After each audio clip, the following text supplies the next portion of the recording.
اللہ کی محبت کی کوئی مثال نہیں۔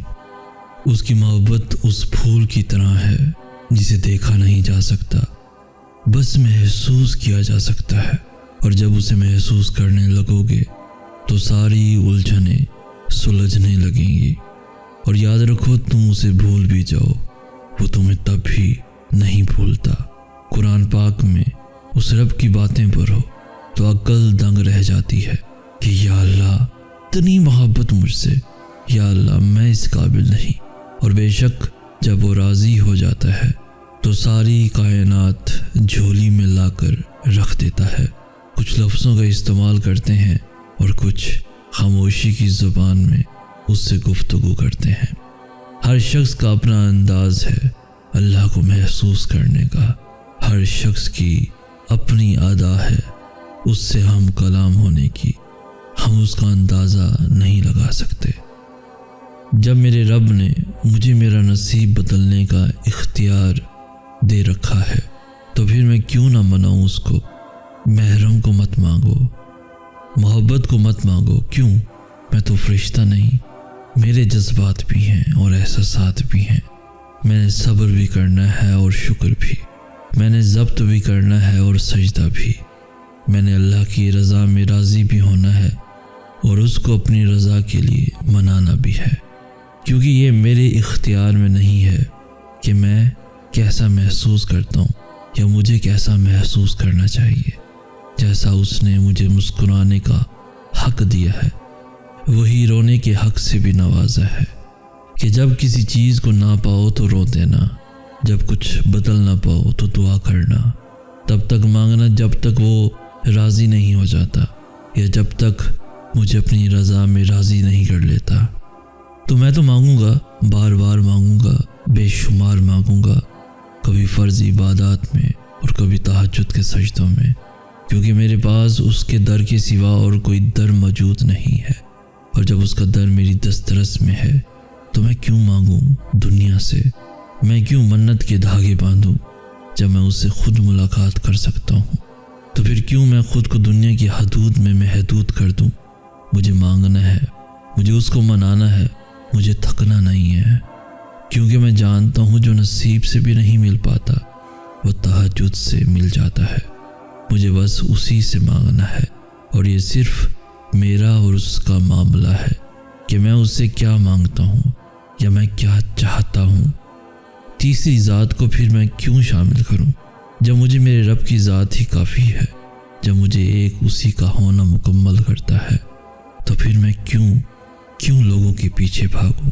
طلب کس کی ہے یہ تو نہیں معلوم، مگر مجھے وہ چاہیے جس سے مجھے سب مانگنا ہے اور ہر حال میں چاہیے۔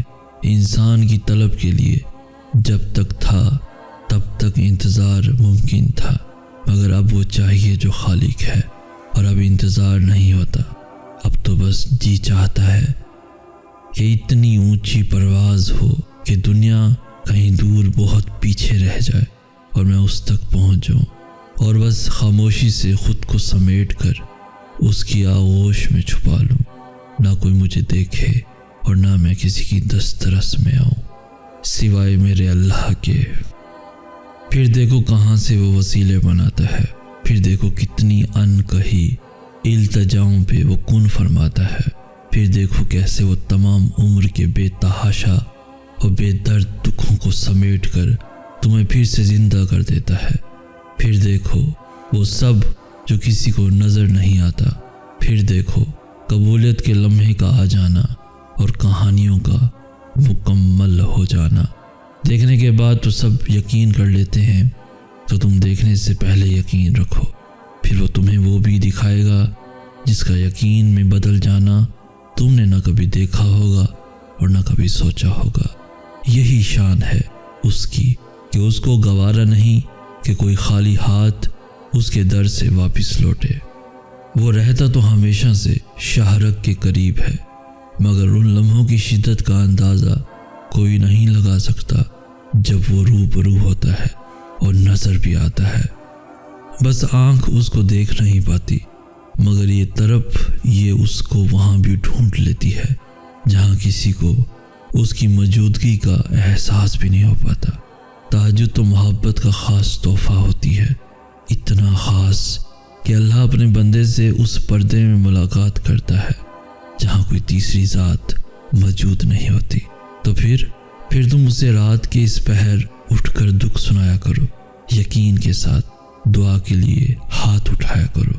الفاظ نہیں ملتے تو بے بہا آنسو بہایا کرو اور اس کو بتایا کرو کہ ابھی بھی منتظر ہو تم اس کے ایک کن کے، ابھی بھی معجزوں کی راہ تکتے ہو۔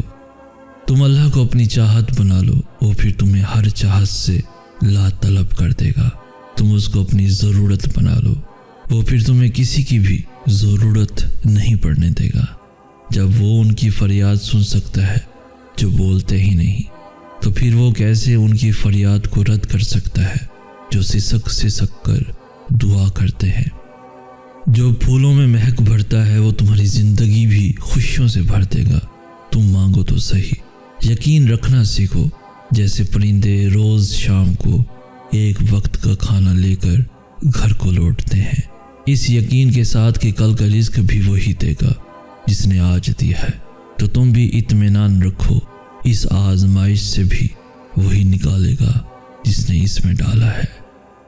جب میرے رب نے مجھے میرا نصیب بدلنے کا اختیار دے رکھا ہے تو پھر میں کیوں نہ مناؤں اس کو۔ محرم کو مت مانگو، محبت کو مت مانگو، کیوں؟ میں تو فرشتہ نہیں، میرے جذبات بھی ہیں اور احساسات بھی ہیں۔ میں نے صبر بھی کرنا ہے اور شکر بھی، میں نے ضبط بھی کرنا ہے اور سجدہ بھی۔ میں نے اللہ کی رضا میں راضی بھی ہونا ہے اور اس کو اپنی رضا کے لیے منانا بھی ہے، کیونکہ یہ میرے اختیار میں نہیں ہے کہ میں کیسا محسوس کرتا ہوں یا مجھے کیسا محسوس کرنا چاہیے۔ جیسا اس نے مجھے مسکرانے کا حق دیا ہے، وہی رونے کے حق سے بھی نوازا ہے، کہ جب کسی چیز کو نہ پاؤ تو رو دینا، جب کچھ بدل نہ پاؤ تو دعا کرنا، تب تک مانگنا جب تک وہ راضی نہیں ہو جاتا یا جب تک مجھے اپنی رضا میں راضی نہیں کر لیتا۔ تو میں تو مانگوں گا، بار بار مانگوں گا، بے شمار مانگوں گا، کبھی فرض عبادات میں اور کبھی تہجد کے سجدوں میں، کیونکہ میرے پاس اس کے در کے سوا اور کوئی در موجود نہیں ہے، اور جب اس کا در میری دسترس میں ہے تو میں کیوں مانگوں دنیا سے؟ میں کیوں منت کے دھاگے باندھوں جب میں اس سے خود ملاقات کر سکتا ہوں؟ تو پھر کیوں میں خود کو دنیا کی حدود میں محدود کر دوں؟ مجھے مانگنا ہے، مجھے اس کو منانا ہے، مجھے تھکنا نہیں ہے، کیونکہ میں جانتا ہوں جو نصیب سے بھی نہیں مل پاتا وہ تہجد سے مل جاتا ہے۔